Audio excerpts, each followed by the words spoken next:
Hi welcome to VBG channel.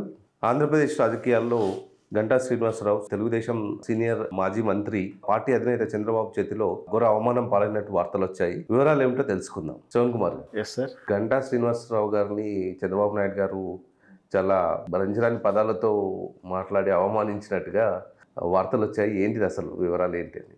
Andhra Pradesh రాజకీయాలంటేనే మనకు తెలుసు, అది విలువలు లేని వెలువలు లేనటువంటి రాజకీయ పరిస్థితులు.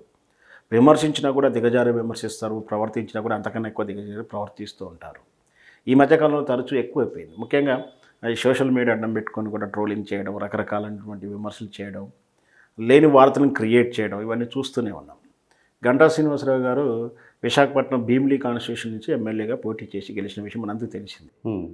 వాస్తవానికి ఆయన తెలుగుదేశం పార్టీలో ఉన్నప్పటికీ కొంతకాలం వైఎస్ఆర్ పార్టీలో కూడా అనుకూలంగా పనిచేస్తున్నట్టు వార్తలు కూడా వచ్చాయి. సో అయినా కూడా అవన్నీ గాలి వార్తలుగా తీసేసి ఎన్నికల నేపథ్యంలో గెలుపే పరమావధిగా పాచకు కదులుతూ ఇప్పుడు జగన్మోహన్ రెడ్డిని ఎట్లాగూ ఓడించాలి అనేది చంద్రబాబు నాయుడు ధ్యేయం అయితే, చంద్రబాబు నాయుడికి ఈ ఎన్నికలే చివరి ఎన్నికలే కావాలి అంటూ జగన్మోహన్ రెడ్డి కంకణం కట్టుకుని ఆయన పని చేస్తున్నాడు. వై నాట్ 175 అంటూ ఇద్దరు కూడా ఛాలెంజ్లు తీసుకుని ఒకరినొకరు ఎత్తులు పై ఎత్తులు వేసుకుంటున్నారు. అయితే ఎన్నికల నేపథ్యంలో నియోజకవర్గంలో ఖచ్చితంగా ఏ విధంగా గెలుస్తాము, ఎందుకు ఓడిపోతాము, గెలుపుకు అవకాశాలు ఎలా ఉన్నాయంటూ రకరకాల సమీకరణాలు, సర్వేల ద్వారా అనూహ్యంగా కొత్త పరిణామం చోటు చేసుకుంది గత నెల రోజుల నుంచి కూడా ఆంధ్రప్రదేశ్ రాజకీయాల్లో. ఏ పార్టీ అయినా సరే, ఇక్కడ వైఎస్ఆర్ పార్టీ అయినా సరే, తెలుగుదేశం పార్టీ అయినా సరే, సిట్టింగ్లో ఒక క్యాండిడేట్ ఉన్నప్పటికీ కూడా అతని కుల సమీకరణల, సామాజిక సమీకరణల కానీ, లేదా అదర్ పార్టీ నుంచి బలమైనటువంటి నాయకుడు ఉంటాడను రకరకాల కారణాలతోటి ఏదో రకంగా అభ్యర్థులను మార్చడం, లేదా కొత్తగా వలస వచ్చేటువంటి ఇతర పార్టీ నుంచి వచ్చేటువంటి గెలుపు అవకాశం ఉన్న వాళ్ళకి అవకాశం ఇస్తూ స్థానిక నాయకులకు పక్కన పెట్టే విధానాలు, అంటే స్థాన మార్పు చేస్తున్నారు. కొందరికి అసలు టికెట్ ఇయ్యరని నిరాకరిస్తున్నారు. ఈ విధానం రెండు పార్టీల్లో కూడా ఉన్నాయి.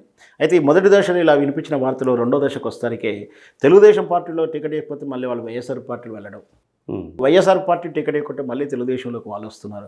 అంటే ఇక్కడ పార్టీ అంచనా వేయడం తప్పు అవుతుందా, వ్యక్తులు అవగాహన తప్పు ఉంటుందా అంటే మనం సమాధానం చెప్పలేం. ఎందుకంటే వైఎస్ఆర్ పార్టీలో టికెట్ నిరాకరించారంటే గెలుపుకు అవకాశం లేదని ఉద్దేశమే కదా. లేదా తెలుగుదేశం పార్టీలో టికెట్ నిరాకరిస్తున్నారు అంటే అక్కడ ఆయనకు గెలిచే అవకాశం లేదనే కదా. కానీ అలాంటి నాయకుడిని ఇక్కడి నుంచి రాగానే అవతల పార్టీలో తీసుకోవడం, ఇక్కడ పార్టీలో ఆ పార్టీలో తీసుకోవడం, ఈ మైండ్ గేమ్ అనేది నడుస్తూ ఉంది. ఈ పరిణామ క్రమంలో ఇది ఒక రాజకీయ ఎత్తుగడల్లో చూడాల్సిన కూడా ఈ రాజకీయాలను కూడా యుద్ధ టెక్నిక్స్ వాడుతున్నారని కూడా అనిపిస్తుంది. ఎందుకంటే యుద్ధంలో ఒక నైపుణ్యం ప్రకారం యుద్ధంలో ఎత్తుగడలు ఉంటాయి.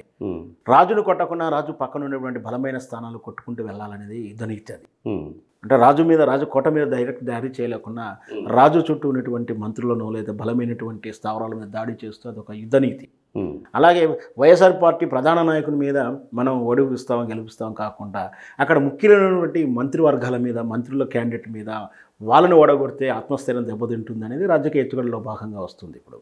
అట్లానే బొత్స సత్యనారాయణని పోటీకి బలమైన నాయకుని, బలమైన సామాజిక వర్గాన్ని ఉన్నాయని ఎన్నుకోవాలని ఆ సామాజిక వర్గం చెందినటువంటి గంటా శ్రీనివాసరావుని ఎన్నుకొని తెలుగుదేశం పార్టీ చంద్రబాబు నాయుడు గారు భీమిలీ నుంచి తీసుకెళ్ళి అక్కడ చీపురుపల్లి, అంటే ఇక్కడ వైఎస్ఆర్ పార్టీలో బలమైనటువంటి బొత్స సత్యనారాయణ చీపురుపల్లి నియోజకవర్గం నుంచి ప్రాతినిధ్యం వహిస్తుంది. అక్కడ గంటా శ్రీనివాసను పెట్టేస్తే ఆ సామాజిక వర్గంలో నుంచి బలమైన నాయకుని చూపించినట్టు అవుతుంది. ఇక్కడ బొత్స సత్యనారాయణకు వీక్ అయిపోతాడు, ఓడిపోతాడని చెప్పేసి ఇక్కడ తెలుగుదేశం పార్టీ భావిస్తుంది. కానీ ఇక్కడ క్యాండిడేట్ మరి గంటా శ్రీనివాసరావు కూడా అదే భావించుంటే ఎక్కడ కూడా ప్రాబ్లం వచ్చేది కాదు. కానీ తను అలా తలంచట్లేడు. స్థానిక బలం, ఇక్కడ చేసిన సేవా బలం ఉంది, ఇక్కడ చేసిన నేను స్థానికంగా ఉంటూ ప్రజాసేవ చేశాను, నేనేంటో ఇక్కడ ప్రజలకు తెలుసు, ఇక్కడ నా సేవా తత్పరం ఏమిటో తెలుసు, ఇక్కడ నన్ను గెలిపించుకుంటారు, భవిష్యత్తులో నేను మళ్ళీ ఇక్కడే పోటీ చేసిన ఉద్దేశంతో ఆయన రాజకీయంగా చాలామంది ఎన్నో ఖర్చులు పెడుతున్నారు సేవా కార్యక్రమాల రూపంలోనో రకరకాల రూపంలో. తీరా రెడీమేడ్గా ఇక్కడ బొత్స సత్యనారాయణ మంత్రిగా ఉండి సేవలు అందించిన వ్యక్తి దగ్గరికి పోటీగా నేను ఏం పని చేయలేని వాడు వెళ్తే అక్కడ గెలవడం సాధ్యం కాకపోవచ్చు. చీపురుపల్లి వెళ్ళడానికి ఇష్టపడక ఈ విషయాన్నే చంద్రబాబు నాయుడికి చెప్పే ప్రయత్నం చేయడం, పలు దప్పాలు చెప్పినా కూడా నిన్నటి భేటీలో చంద్రబాబు నాయుడు గారు అసహనం ప్రదర్శించబట్టు పరుసైన పదజాలం వాడాడు, useless get out from my house అంటూ అన్నాడని చెప్పి కూడా అంతరింకులు చెప్పారని చెప్పి కూడా సాక్షిలో కథనం వచ్చింది.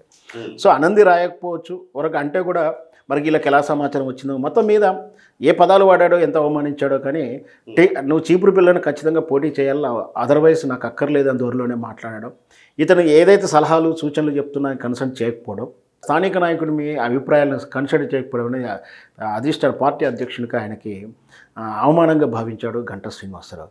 వెంటనే బయటకు వచ్చేసి నా తదుపరి చర్యలు అంటే ఈ పార్టీలో ఉంటానా వెళ్ళనా కార్యాచరణ ఏంటి అంటే ఆవేశపడి నిర్ణయం తీసుకోకుండా తనతో ఉన్నటువంటి ప్రతినిధులు అంటే పార్టీ కార్యకర్తలు వెలువిషర్తో చర్చించి పార్టీ మారాలా ఉండాలా ఇండిపెండెంట్గా పోటీ చేయాలా ఇట్లాంటివన్నీ కూడా త్వరలో ప్రకటిస్తారని కూడా తెలుస్తుంది. మొత్తం మీద ఇక్కడ గెలుపు కోసం ప్రయత్నం చేసేటువంటి తరుణంలో రాజకీయ నాయకులు తప్పుడు అడుగులు వేస్తున్నారు. మనం చూసాం ఇక్కడ తెలంగాణ ఎన్నికలప్పుడు కూడా గెలిపే పరమావధిగా పోటీ చేస్తూ కొన్ని సందర్భంలో పార్టీ అభ్యర్థి మీద వ్యతిరేకత ఉన్నా కూడా గెలుస్తారన్న ధోరణితో ఏకస్వామ్యంగా వెళితే ఎలాంటి ఫలితాలు వచ్చాయో మనం చూసాం. అందువలన ఇక్కడ ఎన్నికల ముందు ప్రజల స్పందన చూసుకోవాలి. ప్రజానాయకుని ఇష్టాయిష్టాలు అనే గ్రాఫిక్ కూడా చూడకుండా ఏకస్వామ్యంగా ధోరణిలో ప్రవర్తిస్తే మళ్ళీ వ్యతిరేక ఫలితాలు ఖచ్చితంగా వస్తాయి. ఇక్కడ ఏదైతే వైఎస్ జగన్మోహన్ రెడ్డి ఆశిస్తున్నాడో ఇవే చంద్రబాబు నాయుడు చివరి ఎన్నికలు కావాలి అని ఏదైతే ఆశిస్తున్నాడో ఇక్కడ జరుగుతున్న పరిణామాలు నిజమే కాబోతున్నాయనే అనుమానాలు కూడా ఉన్నాయి. ధన్యవాదాలు శ్రవణ్ కుమార్ గారు. Thank you.